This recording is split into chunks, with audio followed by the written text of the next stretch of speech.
to all the dispossessed youth of Africa, for perpetuation of communion with ancestral spirits through the fight for African freedom, and in the firm faith that the dead, the living, and the unborn will unite to build the destroyed shrines.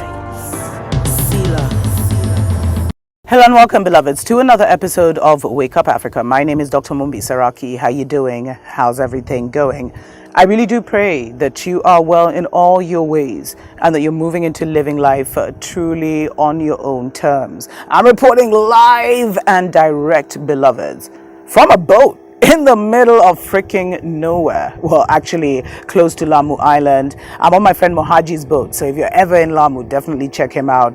And it's just, I don't even think it's 7 in the morning yet, but you can see how beautiful it is to just be in nature, beloveds, and to take in, to interact. Because as I say, life is a spiritual exchange always, and it's a spiritual exchange with everything around us, with the trees, with the sun, giving thanks and praise, with the water.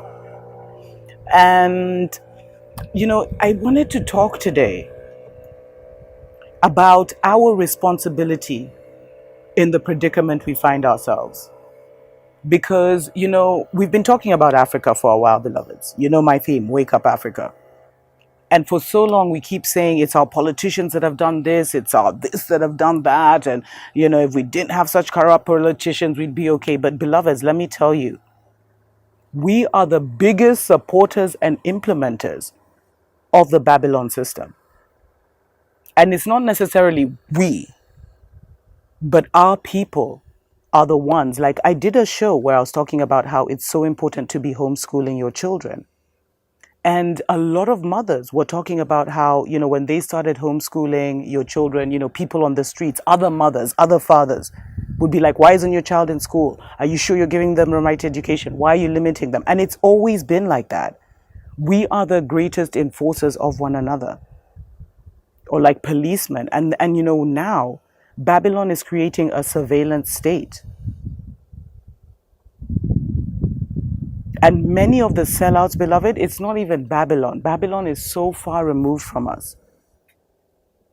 It's the people around us who keep Babylon alive, who keep Babylon going, beloveds.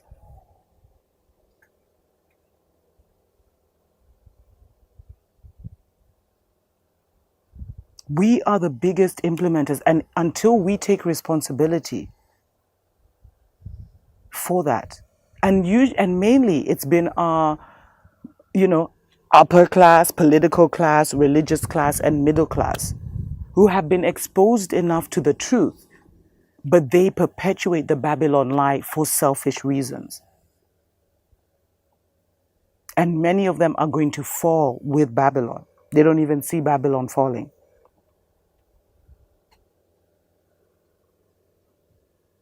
But we are the biggest implementers of the Babylon system.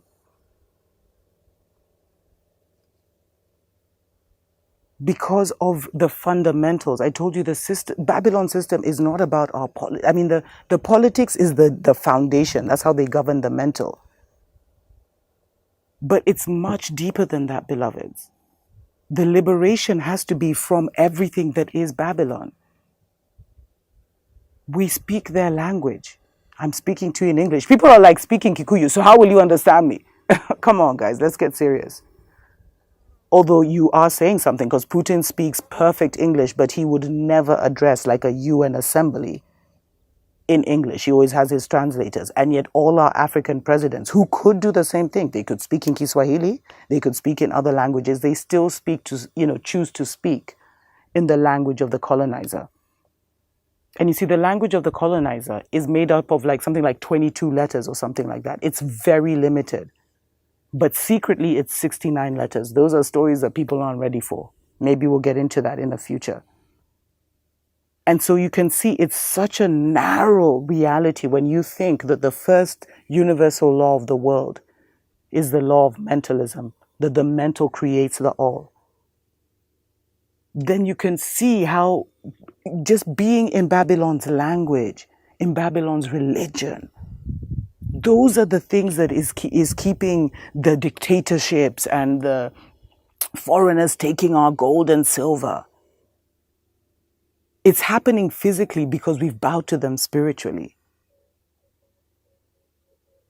And it takes work. And you see, the thing that Babylon does is they make you lazy. Their whole thing is to make you lazy, to dumb you down, so that everything that you should be able to do for yourself, they end up doing. You see, when you're born, you don't need to go to no school, beloveds. Nature is your teacher. Your mother is your teacher. Your father is your teacher. But nature is your greatest teacher. You come in knowing so much. So all of that is brainwashing. And yet for us to even think of creating our own curriculum to save the minds of our children is something that appears so complicated. And you see, the reason it's because people are mentally stuck. Because this is the only story they know. It's the only story their mothers have known, their fathers have known, that, generations have known.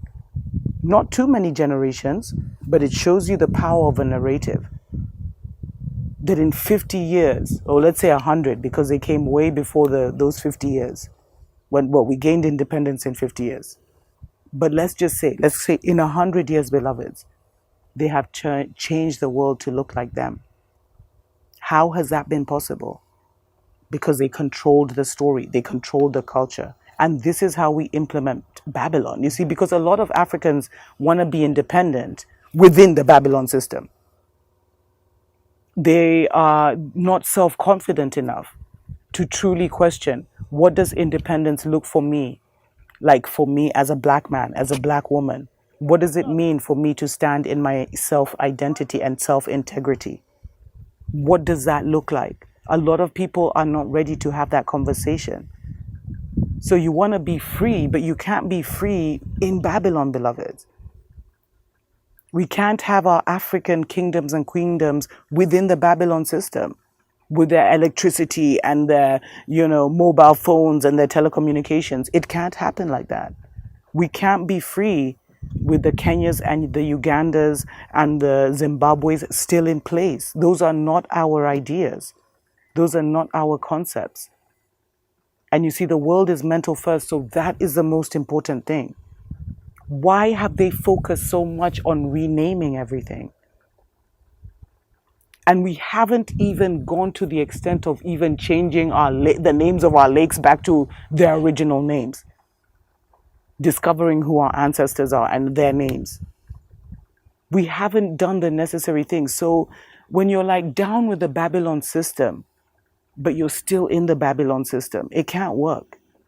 It's like being with an abusive spouse and you tell everyone and everyone's like, leave that spouse, but you don't, you're still in that relationship. You leave him, but you're still in the house. And you still want to drive his car. You still want to, enjoy his food. You want everything, but you've told everyone how wicked he is. But you want his life. You want his lifestyle for you. You see, being truly free, beloveds, is going to take a lot of courage because people will be walking in the dark. But it's from the dark that true light and understanding comes. And so being independent is not, the true independence of Africa is not going to look, it's not going to be like a Babylon anything. It's going to look very different. As I've told you, our politics before was consensus. So our elders would meet for months until everyone was on board. It's Babylon who brought this democracy. Okay, you agree? Okay, we're good. But you're 51%. Let's ignore the others. And this has created so much tensions. We cannot be free within the Babylon system. We have to totally walk away from it. And since we're not ready to do that as a collective, you do your part by starting to create your own world, starting to create your own reality within your home, within your compound. Start to create a different system. Start to listen to Spirit who will direct you in how to do that. And as each and every one of us start to establish our own stories, it will eventually, have a domino effect and become like a massive new society. Until next time, tuko pamoja.